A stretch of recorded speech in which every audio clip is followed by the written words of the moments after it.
Mitos atau fakta, guru BK itu menyeramkan, seperti polisi sekolah, tukang razia, horor, suka marah-marah. Itu salah besar. Buktinya,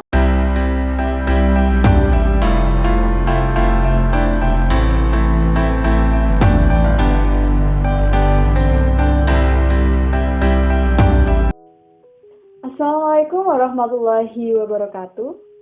Selamat datang di channel saya. Perkenalkan, nama saya Ita Anindya-Wardani. Ibu adalah guru bimbingan dan konseling SMK Negeri 1 Wonosobo. Gimana kabarnya anak-anak? Sehat ya? Di kondisi sekarang ini, kesehatan mental dan kesehatan fisik memang harus selalu kita jaga. Ibu paham kalian sudah sangat jenuh belajar di rumah saja. Walaupun demikian, kalian harus tetap semangat, bangun imun yang positif agar kalian selalu sehat dan lancar dalam mengikuti pembelajaran jarak jauh ini.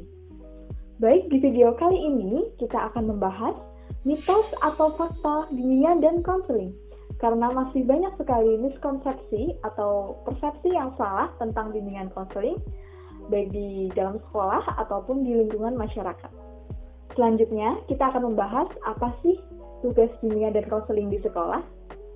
Pasti banyak sekali ya pendapat dari kalian. Silahkan kalian bisa tulis di kolom komentar satu kata yang mewakili bimbingan dan konseling di sekolah.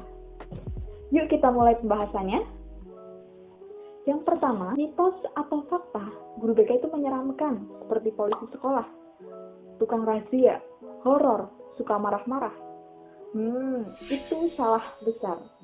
Buktinya, guru BK adalah sahabat siswa yang selalu menerima keluh kesahmu, terbuka, memahami baik itu siswa yang bermasalah ataupun untuk siswa yang berprestasi.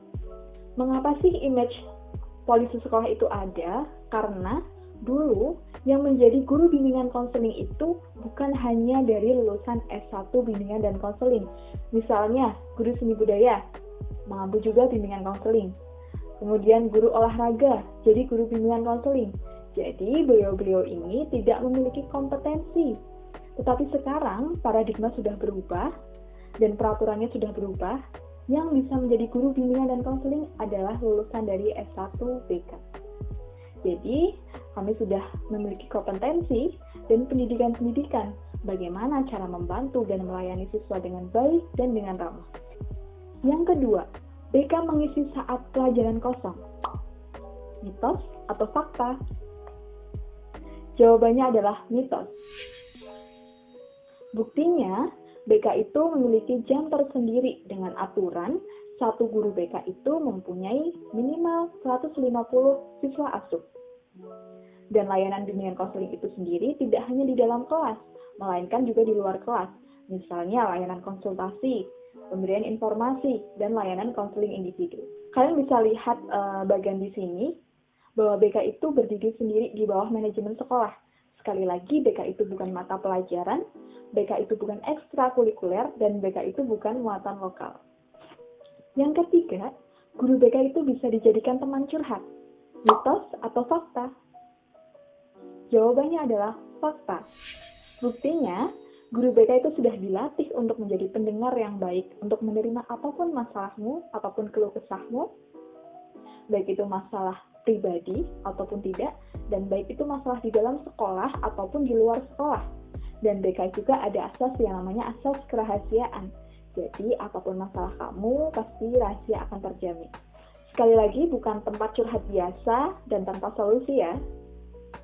Setelah kita tahu mitos dan fakta bimbingan konseling, maka di sini Ibu akan menjelaskan sebenarnya pengertian BK itu apa sih? Bimbingan konseling adalah proses pemberian bantuan kepada individu atau konseli yang dilakukan oleh ahli atau konselor melalui layanan bimbingan dan konseling agar konseli atau peserta didik itu mampu mencapai perkembangan yang optimal dan kehidupan efektif sehari-hari. Jadi kata kuncinya adalah proses pemberian bantuan untuk peserta didik yang bertujuan untuk perkembangan optimal dan kehidupan efektif sehari-hari. Baik, kita lanjut ya. Apa saja bidang layanan bimbingan dan konseling? Yang pertama adalah bidang pribadi. Yang termasuk ranah dari bidang ini adalah Peserta didik mampu untuk memahami, menerima, mengarahkan, mengambil keputusan, dan merealisasikan keputusannya secara tanggung jawab sesuai dengan perkembangan aspek pribadinya. Contohnya, bagaimana cara mempunyai percaya diri yang tinggi dan bagaimana cara memanajemen emosi. Yang kedua adalah bidang sosial. Yang menjadi ranah bidang ini adalah peserta didik mampu memahami lingkungannya dan dapat melakukan interaksi sosial secara positif dan terampil. Contohnya, bagaimana sih cara berinteraksi dengan lawan jenis sesuai dengan norma yang berlaku, dan bagaimana cara membina hubungan yang baik untuk berinteraksi dengan orang lain. Yang ketiga adalah bidang belajar. Yang menjadi ranah bidang ini adalah peserta didik mampu mengenali potensi diri untuk belajar, memiliki sikap dan keterampilan belajar, terampil merencanakan pendidikan, dan mencapai hasil belajar secara optimal. Contohnya adalah bagaimana sih tips-tips untuk mempersiapkan ujian, bagaimana memiliki potensi yang tinggi, dan bagaimana cara belajar yang efektif. Dan yang keempat adalah bidang karir. Yang menjadi ranah bidang ini adalah peserta didik mampu mengalami pertumbuhan, perkembangan, eksplorasi, aspirasi, dan pengambilan keputusan karir untuk sepanjang rentang hidupnya. Contohnya adalah pemahaman mengenai jurusan yang ada di perguruan tinggi jika ingin melanjutkan studi, dan juga apa saja profesi-profesi yang ada di dunia kerja bagi yang ingin bekerja. Pembahasan kita yang terakhir adalah apa saja sih layanan bimbingan konseling? Yang pertama adalah layanan dasar. Layanan yang membantu untuk mengembangkan perilaku efektif dan keterampilan-keterampilan hidup yang mengacu pada tugas perkembangannya, yaitu ada bimbingan klasikal, bimbingan yang dilakukan di dalam kelas besar, dan juga bimbingan kelompok. Yang kedua adalah layanan peminatan dan perencanaan, yaitu untuk membantu peserta didik untuk merencanakan, mengimplementasikan minat, pilihan studi, atau dunia kerja.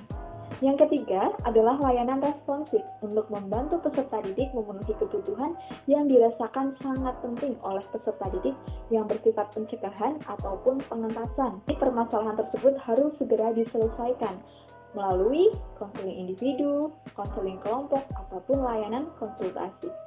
Dan yang keempat adalah dukungan sistem. Dukungan sistem di sini adalah kegiatan manajemen yang menetapkan, memelihara, meningkatkan program bimbingan dan konseling secara keseluruhan, mulai dari penyusunan program BK, kemudian layanan penilaian dan tindak lanjut yang dilakukan oleh guru BK, dan berkolaborasi dengan guru mata pelajaran, wali kelas, ataupun kepala sekolah. So, di akhir video ini, Ibu akan menjelaskan mengapa sih kalian harus datang ke guru bimbingan dan konseling.